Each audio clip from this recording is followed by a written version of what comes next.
guys, hope you're having a good day. The product I'm doing today is one of AOMAIS' budget speakers. Starting off with the packaging, it arrived well presented in this modern yet simple box. And it's worth noting that it has a call handling feature, a 10-watt speaker and an estimated 6 hours of playtime.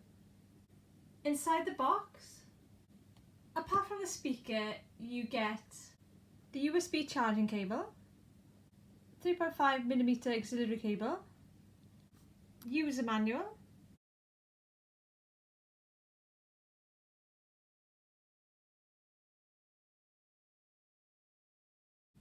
and although there's no mention of a warranty in the manual, the seller description page does say that it comes with a 12 months warranty, which is the norm these days for a budget speaker.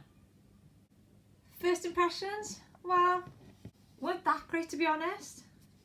The quality was okay at best.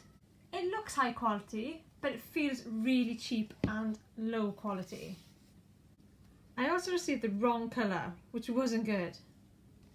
And there were a few small scratches on it. You just see that there. At the top and also at the base here. It's got a few marks. And that would indicate a very poor quality control. On a more positive note though, there were a few things that I liked about it. The retro design is very unique, and how the front and the back look fairly similar. How the upper section here can be lifted to create a handrail. And how the ports were well protected by this silicone cover. On the downside, there's no operational buttons on the top, so all the controls had to be handled via a twist and push knob. And that just made it a lot less user friendly.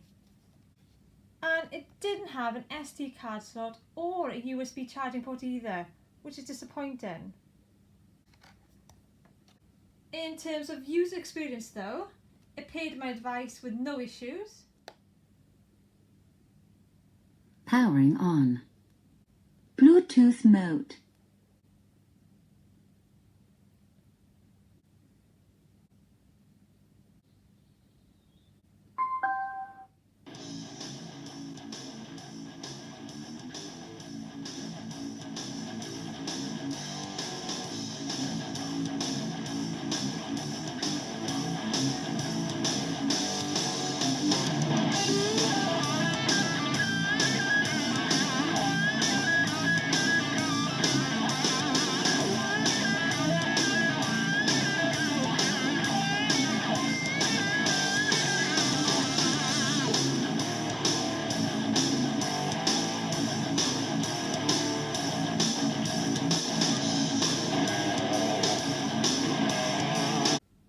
Good sound output, even at low volumes, and yielded around 5 hours of playtime.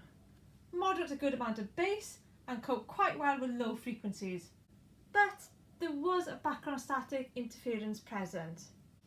Okay then guys, so this is the interference I was talking about. If you crank up the volume on your device, you should be able to hear some of the interference. Okay then guys, moving on to the speakerphone test. As you can tell, you can hear everything quite clearly what I'm saying. It is a bit muffled, and as you can tell, there is too much amplification and echoing in the sound, which isn't really that great. But the most important thing here is that it's loud enough to hear for a cheap Bluetooth speaker. Okay then guys, so moving on to test 2. As you can tell by my voice, you just make out what I'm saying.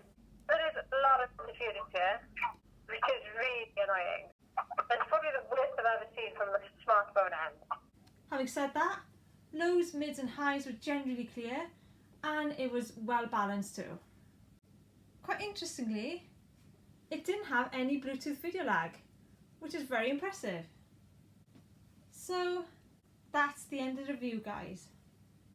So in summary, it didn't perform very well overall. It did have a unique design, good sound output and no video lag, but it was let down in key areas and only scored 4 out of 10 overall. If you found that the review was helpful in any way, don't forget to give the video a thumbs up and subscribe, and I'll see you next time, guys.